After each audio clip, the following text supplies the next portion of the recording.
Cambina, cujo nome foi modificado para Cabinda, tem se destacado na religiosidade afro-sul. O professor Norton informa Cambina ou Cambine, que era assim denominada no início.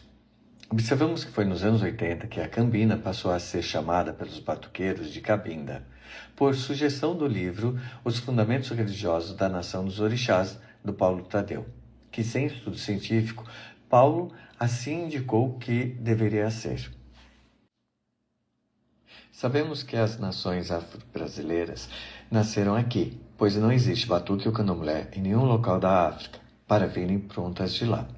Segundo o Babalorixá e o professor Denis Jodé e o professor Vinícius Oliveira, o pai Valdemar e o pai Antoninho da Oxum eram irmãos de Orixá, feitos pelo Gululu. Dessa forma, consideramos que ambos pertenciam ao mesmo segmento, orixaísta. Importante destacarmos que o orixá não é inquis e que não encontramos até hoje registros de divindades bantus no batuque. Os fundamentos de balé deixados por pai Valdemar e mãe Otília não possuem nenhum fundamento banto.